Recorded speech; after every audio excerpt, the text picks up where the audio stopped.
Suppose we are given a reaction, say hydrogen iodine combined to give HI, and for this reaction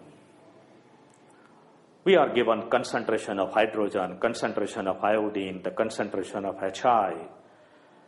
All the three things are being mixed instantaneously in a closed vessel, and we have to predict the fate of the reaction, whether hydrogen and iodine will combine to give HI, or HI will decompose into H2 and I2, in what direction the reaction will go, or whatever mixture we have introduced in the closed vessel will automatically come to the equilibrium state. How to decide it? We call prediction of a reaction, in which direction the mixture will go. For that prediction, we have a concept of reaction quotient. That's what I'm going to introduce to you in the form of a factor. So our next point is concept of reaction quotient, Q. Q can be again Qx, Qp or Qc, as the case may be. If you are given concentration terms like Kc, we will have Qc. If you are given partial pressure terms, Qp would be as good as Kp, and similarly Kx will be used in like Kx. So let us take one simple example.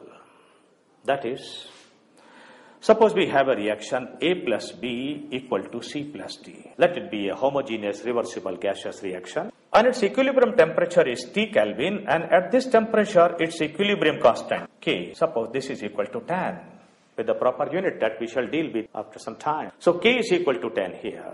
Now suppose I take 1 mole of A, 1 mole of B, 1 mole of C and 1 mole of D. All the four things are enclosed, are put down in a closed vessel. Then what will happen? Well, the four things will instantaneously come into the equilibrium state, whether A and B will combine to give more C and D, or the reaction will go in the backward direction. What we should do for predicting that? We must calculate Q for this reaction. Since we are given moles or mole per liter, say the volume of the vessel is equal to 1 liter. For the sake of convenience, suppose we take it equal to 1 liter. So Q for this reaction would be 1 into 1 upon 1 into 1. Just like we calculate equilibrium constant. Active mass of this into active mass of this upon active mass of A into active mass of B. Active mass of each substance is 1 mole per liter because the volume is 1 liter. So it is 1 into 1 upon 1 into 1. So that is equal to 1. That's the value of reaction quotient. Now we will compare it with the given value of equilibrium constant.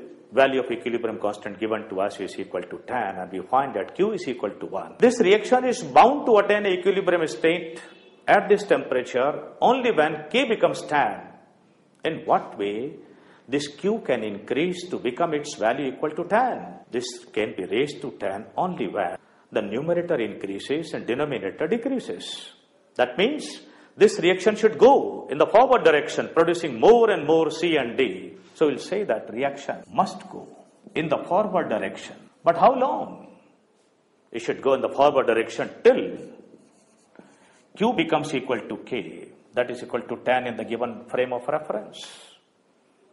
That is at equilibrium state till equilibrium is attained.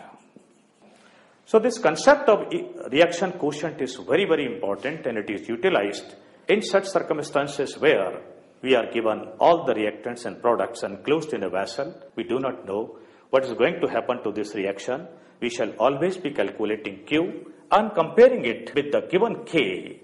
And we come to this conclusion now that if Q for the reaction is more than K, reaction should go in the backward direction because Q is to decrease. And if Q is less than K, it should increase. That will increase when the equilibrium or the reaction goes in the forward direction.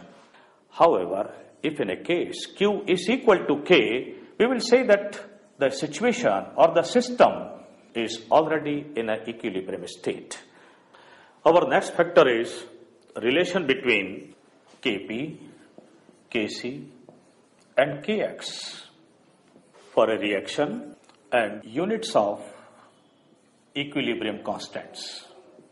Consider again the same reaction M1A plus M2B equal to N1C plus N2D. As usual, reversible, homogeneous, gaseous reaction.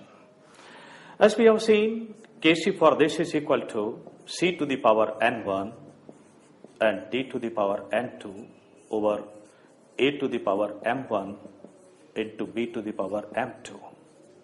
Kp is equal to partial pressure of C raised to power N1 into partial pressure of D raised to power N2 over Pa raised to power M1 and Pb raised to power M2. These two constants can be interrelated by substituting in place of partial pressure the terms of concentration. That can be done by using the formula, since for a gas we know Pv equal to nRT, the ideal gas equation, and therefore P can be written as N upon V into RT, and N upon V can be written as concentration, that's the molar concentration because it is moles per liter. So we can write this partial pressure of a gas is nothing but concentration into R into T, where R is the molar gas constant, T is the temperature in Kelvin. So for this P, if I write CRT, C will be the concentration of C, then it will be concentration of D, the concentration of A and concentration of B. RT terms can be sorted out and hence we get a relationship Kp equal to Kc RT raised to power delta N. Where what is delta N? This is a very important relationship. Delta N is equal to N1 plus N2 minus M1 plus M2. In other words, we can say that the total number of gaseous moles in a reaction minus total number of gaseous moles of the products. Moles of products minus moles of reactants. So that is the value of delta N. Similarly, we can correlate Kp with Kx, and finally we have the relationship because partial pressure can be defined as mole fraction into total pressure. So in terms of total pressure and mole fraction, we can write Kp equal to Kc RT raised to power delta N, and that is equal to Kx into P. Here P stands for total pressure at equilibrium raised to power delta N. Delta N is nothing but the same thing, total number of gaseous moles of the products minus total number of moles of gaseous reactants.